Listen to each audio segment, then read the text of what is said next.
Hello everyone, I welcome you all for the lecture series videos of mechatronics and automation. The previous video we discussed about the engine management system. As a continuation of this, we have a data acquisition system.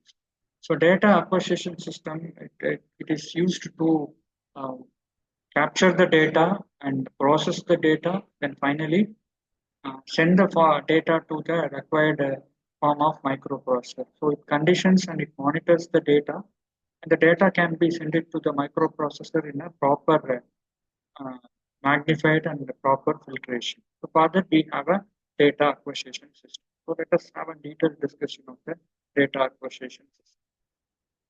So these are all the basic components can be used in the data acquisition system. In the first phase, we have a physical system, that is any physical parameter or physical variable that is going to be measured.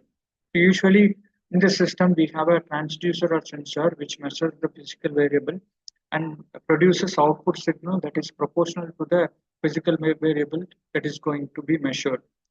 For example, temperature, pressure, motion, and flow rate.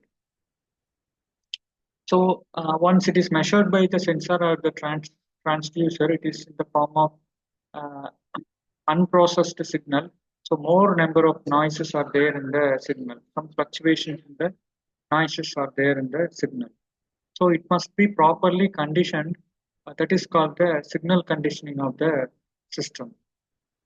So after it is being measured by the sensor or transducer, the signals are sent to the signal conditioner. The purpose of signal conditioner is to filter and remove the unwanted noises from the signal, and it supplies the noise-free signal to the processor. So before going to processor, we must ensure that the signals must be in the digital form. Most of the sensors and transducer which produces only an analog signal, which cannot be processed by means of microprocessor.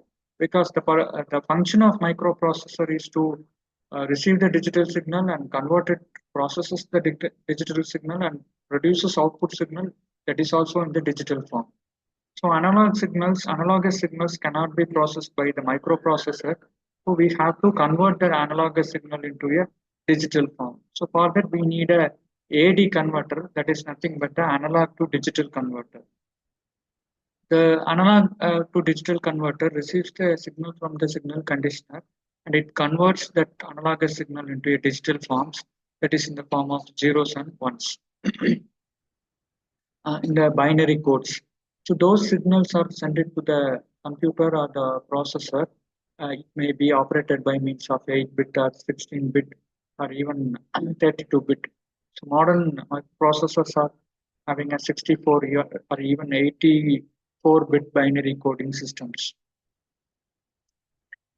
So that is processed by the processor and produces the output signal. So here I have listed the flowchart of the data acquisition system. So here we have a sensor that measures the physical phenomenon. It is sent to the signal conditioner unit. Signal conditioner conditions the signal and it is given to the data acquisition hardware. Usually the data acquisition hardware is an interfacing device which interfaces the transducer and sensors with the microprocessor. So without this interfacing device, we cannot connect the uh, sensors and the transducers with the systems. So it is simply, but it may be simple switches or sockets or wires, or maybe advanced systems like a Wi-Fi system or Bluetooth system. Then the computer processes the signal with the help of preloaded software. Preloaded software is having a set of control instructions. According to the software run, it produces output signal. So the output signal is sent it to the hardware interface, which interfaces the hardware. Usually, a actuator is the hardware. So the actuator may be a linear actuator or rotary actuator. In the case of mechanical, or in the case of thermal, we may use cooling coils or heating coils, or electrical actuators like uh, lighting units. Everything can be controlled with the help of computer. Then finally, the data were collected and it is stored in the database management system that is called a DBMS system. So this is how the data acquisition system is working, and it is used in the modern microprocessors. And these are all the references for my presentation. Mechatronics by W. Bolton, published by Pearson Education in the year of 1999. My second reference, Mechatronics by Bradley, published by Chapman and Hill in the year of 1993. So in this video, we discussed about the data acquisition system, various components of data acquisition, and the importance of signal conditioning, and the interfaces used to connect the input elements and the output elements. So I hope this video is useful for you. Thank you for watching this video.